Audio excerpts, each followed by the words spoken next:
करते हैं data communication. ठीक है, तो data communication refers to the process of exchanging data और information through the computer network between the two और द मोर डिवाइसेस और the systematic through the transmission medium such as cables, optical fibre और the wireless mediums. Data communication data क्या है जी, कोई भी किस्म का रॉ फैक्ट्स एंड फिगर्स जो हैं वो आपका डेटा कहलाता है। ठीक है, इसकी एग्जांपल मैं पहले भी दे चुका हूँ। क्लास के students, number of the students, ये भी एक डेटा है। नंबर ऑफ़ द चेयर्स एक डेटा है। उसके बाद ये भी कह सकते हैं कि नंबर ऑफ़ द पेंसिल्स, ये भी डेटा है जी, मेरे पास इतनी कलर्स की इतनी पेंसिल्स का डेटा है। तो ये सारा हमारे पास डेटा है। फिर कम्युनिकेशन, तो कम्युनिकेशन जो वर्ड है वो कम्युनिकेट से निकला है भाई, एक दूसरे के साथ अपनी कम्युनिकेशन करो, बातचीत करो। अब हमारी जो कम्युनिकेशन है वो डिफरेंट तरीके से होती है। फॉर एग्जांपल के तौर पर हमारी एक कम्युनिकेशन है जो केबल्स के थ्रू हो सकती है, एक कम्युनिकेशन जो है वो वायरलेस मीडियम के थ्रू हो सकती है। ठीक है, तो जब हम एक वायरलेस मीडियम मींस के बिना जैसा सिंपल वर्ड में कहूँगा विदाउट वायर, तो टेलीफोन कॉल्स जो हैं वो वायरलेस कम्युनिकेशन है हमारी। और जो फॉर एग्जांपल के तौर पर हम आमने सामने जो बात करते हैं ये वर्बल कम्युनिकेशन है। ठीक है, तो जो ये सारी की सारी जो हमारी डेटा कम्युनिकेशन है ये उस चीज़ में आ जाती है। अब डेटा कम्युनिकेशन में हमारे पास जो मोस्ट इम्पॉर्टेंट थिंग्स हैं वो है कि एक इंटरनेट का होना ज़रूरी है। फिर एक हमारे पास इंटरनेट की अवेलेबिलिटी का होना ज़रूरी है, कंप्यूटर का होना ज़रूरी है। इसके फिर अगर हम इसको एक सिंपल उसमें लेते हैं तो हमारे पास एक नेटवर्क बनता है।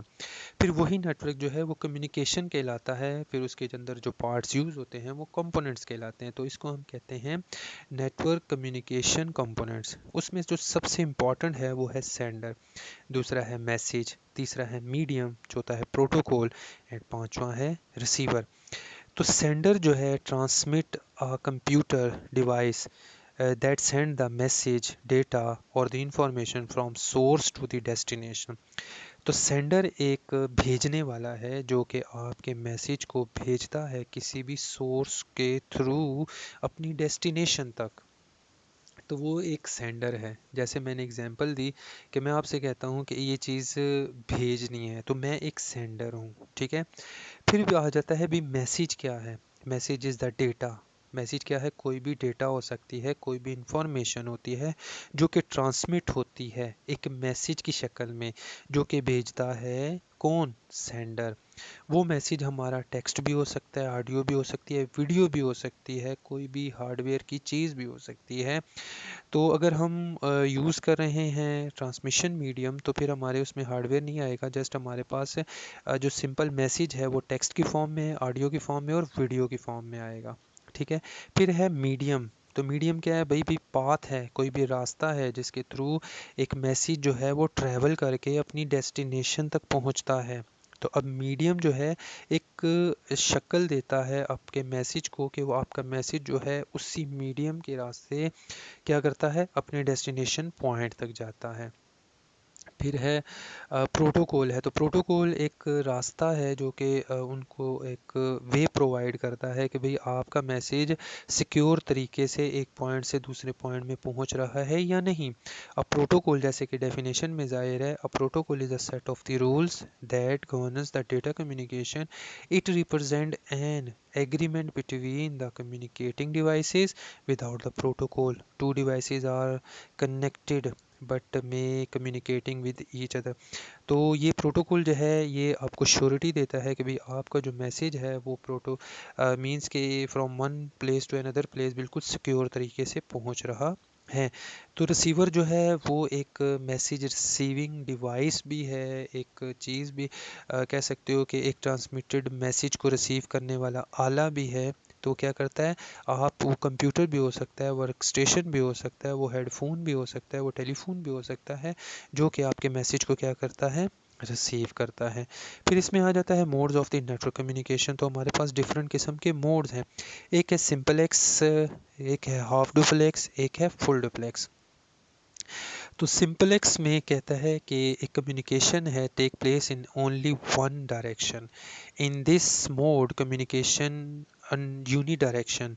Example, the direction and it not possible for the receiver to send data back. कहते हैं जो वन वे डायरेक्शन है इसमें जो सिंपली मैं आपको ये कहूँगा कि आप जब मैसेज भेजते हो तो सामने वाला मैसेज रिसीव कर सकता है लेकिन उसका आपको रिप्लाई नहीं कर सकता। इसके एक छोटी सी एग्जांपल ये देना चाहूँगा। फॉर एग्जांपल के तौर पर अगर आप रेडियो के ऊपर कुछ सुनते हो तो वो ट्रांसमिशन चल तो रही है, आप उसकी मर्ज़ी के सॉन्ग सुन रहे हैं, लेकिन आप उसको ये नहीं कह सकते भाई सॉन्ग चेंज कर दो, ये लगाओ या वो लगाओ। या टीवी चैनल्स हैं, ठीक है, तो ये भी क्या है, वन वे ऑफ कम्युनिकेशन है। मींस के हम ट्रांसमिशन को सिर्फ देखते हैं, उसके ऊपर कोई भी रिप्लाई या कोई भी उसका आंसर नहीं कर सकते। तो इसको कहते हैं simplex mode. Simplex means that one way direction, means के वन वे कम्युनिकेशन है जिसको हम यूनी डायरेक्शनल कम्युनिकेशन कहते हैं। हाफ डुप्लेक्स का मतलब है communication take place in the both directions but not at the same time. The signal can only be sent or received at the time. A common example of the type is a communication is used for walkie-talkie. अब one way communication में ये है कि आप दोनों side पे communication कर सकते हो but not at the same time, दोनों एक ही वक्त में बात नहीं कर सकते, या तो एक बोलेगा या दूसरा बोलेगा, ठीक है। तो इसकी बेस्ट एग्जांपल है वॉकी टॉकी। फुल डुप्लेक्स में है कि आपकी जो कम्युनिकेशन है वो both at the same time दोनों उसमें से हो सकती है, तो इसको कहते हैं फुल डुप्लेक्स। लाइक आपने एक मैसेज सुना, फ़ौरन उसका रिप्लाई कर दिया, जो कॉल है इसकी बेस्ट एग्जांपल है जो कि फुल डुप्लेक्स की है। फिर उसके बाद आप आ जाते हैं नीचे, तो मोस्ट इम्पॉर्टेंट जो है हमारे पास वो ये है कि इसके अंदर फिर आपने क्या क्या चीज़ों को यूज़ करना है। तो इसमें फिर हमारे पास से आ रहा है नेटवर्क आर्किटेक्चर है जो कि एक सर्वर एंड क्लाइंट पर बेस्ड करता है। तो सर्वर एक हब है, एक सेंटर है जो कि अपने क्लाइंट्स को क्या करता है, डील करता है, उनको फैसिलिटेट करता है कि आपने कौन सी चीज़ कैसे डील करनी है। तो क्लाइंट जो है वो टोटली बेस्ड करते हैं सर्वर के ऊपर। अब सर्वर के फॉर एग्जांपल वो एक क्लाइंट वन को डेड कर देता है, उसको नहीं चीज़ें प्रोवाइड कर देता, या क्लाइंट वन को ऑफ कर देता है दूसरे क्लाइंट से, तो ये सर्वर के ऊपर डिपेंडेबल है। तो सर्वर फिर बीच में जो स्विच है वो एक कनेक्टर का काम करता है जो कि क्लाइंट और सर्वर के दरमियान में है, ठीक है। तो सर्वर जो है फैसिलिटेट करता है क्लाइंट्स को, और क्लाइंट जो है डिमांड करते हैं सर्वर को। इसी तरह टाइप्स ऑफ द नेटवर्क हैं। एक है लोकल एरिया नेटवर्क, ठीक है। लोकल एरिया नेटवर्क को हम करेक्टरिस्टिक सिंपली ये कहूँगा कि typically cover the smallest physical area like the office और द होम। तो लोकल एरिया नेटवर्क में फॉर एग्जांपल के तौर पर मैं कहता हूँ 3 से 4 कंप्यूटर्स जो हैं, उसमें फिर एक DSL की मोडेम यूज़ होता है, कंप्यूटर यूज़ होता है, सर्वर यूज़ होता है। तो एक छोटे से कमरे के अंदर आप एक नेटवर्क जो बना लेते हो वो आपका कहलाता है स्मॉल एरिया नेटवर्क, मींस के एक लोकल एरिया नेटवर्क। तो जब डिफरेंट लोकल एरिया नेटवर्क्स मिल जाते हैं तो वो बन जाता है वाइड एरिया नेटवर्क। फिर जब डिफरेंट वाइड एरियाज मिल जाते हैं तो वो बन जाता है मेट्रोपॉलिटन एरिया नेटवर्क। अब इनकी करेक्टरिस्टिक्स क्या हैं, अब वाइड एरिया के मैं बताना चाहूँगा, cover the large distance even globally, ठीक है। ग्लोबली जो एरिया को कवर कर लेता है वो हमारा वाइड एरिया नेटवर्क कहलाता है। फिर इसका जो एक और करेक्टरिस्टिक है मैं बताना चाहूँगा मेट्रोपॉलिटन का, तो it large land and smallest than the वैन। ये लैन से और वैन से छोटा होता है, लेकिन मींस के डिफरेंट जब लैन बन जाते हैं तो वो एक वैन के एरिया को कवर कर लेता है। अब वायरलेस नेटवर्क है, तो वायरलेस नेटवर्क में हमारे मींस दैट कि हमारी जो कुछ डिवाइसेस हैं जो विदाउट वायर काम करती हैं, जैसे कि वाईफाई है, तो ये भी हमारा एक लोकल एरिया नेटवर्क में यूज़ होता है, जिसमें हम डिफरेंट कंप्यूटर्स को विदाउट वायर भी कम्युनिकेशन के लिए यूज़ कर सकते हैं। इसी के साथ फिर हमारे आ जाते हैं नेटवर्क टोपोलॉजीज़ हैं, तो बस टोपोलॉजी है। तो बस टोपोलॉजी को मैं इस तरह से बताना चाहूँगा कि all devices are connected to the single central cable. तो बस डिवाइस के अंदर है सारे कंप्यूटर्स को हैं एक सिंगल केबल के साथ कनेक्ट कर दिया जाता है। अगर फॉर एग्जांपल के तौर पर इसका फ्लॉ क्या है कि अगर ये केबल डैमेज हो जाती है तो ये सारा का सारा नेटवर्क जो है वो काम ही नहीं कर सकता, ठीक है। तो इसके लिए जो मोस्ट इम्पॉर्टेंट है वो ये है कि हमारी जो केबल है वो स्ट्रॉन्ग होनी चाहिए, जो कि इस पूरे नेटवर्क को क्या कर सके, हेल्प कर सके इस्तेमाल करने में। तो जो नेक्स्ट है वो है star topology. A star network topology, each device is connected to the central hub or switch. The design is easy to maintain and expand, but if the central hub falls, the whole network goes down. अब जो star topology है, इसकी जो based वो ये है कि fast है, क्योंकि एक रिंग की शक्ल में है, सॉरी स्टार की शक्ल में है। बट अगर हब ने काम छोड़ दिया तो समझें कि पूरे का पूरा नेटवर्क ख़राब हो गया। फिर है रिंग टोपोलॉजी। तो रिंग टोपोलॉजी जो है वो एक रिंग की शक्ल में ही है, लेकिन मतलब सारे कंप्यूटर इसी वायर के साथ कनेक्टेड हैं। लेकिन अगर ये वायर फॉर एग्जांपल एक कंप्यूटर या ये वायर कहीं पर डैमेज हो जाती है तो पूरे का पूरा नेटवर्क जो है वो क्या हो जाता है, स्टॉप हो जाता है। फिर है packet switching and circuit switching. ठीक है, तो पैकेट स्विचिंग में मैं ये बताना चाहूँगा कि packet switching divides the data into the small packets. नाम से ही जाहिर है कि जब डेटा जो है वो ट्रांसफ़र होता है या एग्जीक्यूट होता है तो वो एक स्मॉल पैकेट्स की शक्ल में डिवाइड हो जाता है, which are send independently through the network potentially taking the different routes. They are reassemble at the destination. तो जब डेटा जो है जब फॉरवर्ड किया जाता है तो उसको छोटे छोटे पैकेट्स में डिवाइड किया जाता है। जब वो अपने डेस्टिनेशन पॉइंट पर चले जाते हैं तो उसको रीसैम्बल्ड कर दिया जाता है। Circuit switching establish a dedicated communication path between the two devices for the duration of the session, ensuring the continuous data flow until the session ends।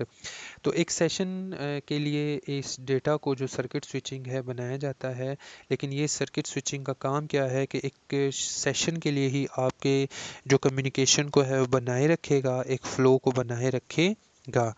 फिर डेटा कम्युनिकेशन स्टैंडर्ड्स हैं हमारे पास, डिफरेंट OSI रेफरेंस मॉडल्स के through आ जाते हैं। तो पहला जो है OSI रेफरेंस मॉडल को अगर हम देखते हैं तो ये हमारे पास है ओपन सिस्टम इंटरकनेक्शन मॉडल। ठीक है, तो एप्लीकेशन लेयर है provide the services to end user facilitating tech like file transfer and message reading. तो एप्लीकेशन लेयर जो है ये प्रोवाइड करती है, फैसिलिटेट करती है एंड यूज़र को, किसके लिए, मैसेज के लिए, कि जो कि डेटा को ट्रांसफ़र और मैसेज की रीडिंग के लिए काम आए। फिर प्रेजेंटेशन लेयर है convert data into the format that can be understood by other layers. Data की जो एक लेयर है उसको वो इस काबिल फॉर्मेट में लेकर आती है कि जो इसके जितने भी यूज़र्स जो हैं कंपेटेबिलिटी तौर पर इसको इस्तेमाल कर सकें। इसी तरह एक सेशन लेयर है manages the communication session between the application handling security and connection establish. जैसे नाम से ही जाहिर है कि एक सेशन है जो कि कम्युनिकेशन है बिटवीन एप्लीकेशन के and handling the security and connection establish का मींस कि इनके कनेक्शन जो हैं वो इस्टेब्लिश करने के लिए काम आता है। ट्रांसपोर्ट लेयर है ensure reliable data transfer, maintaining the order and integrity of the data packets।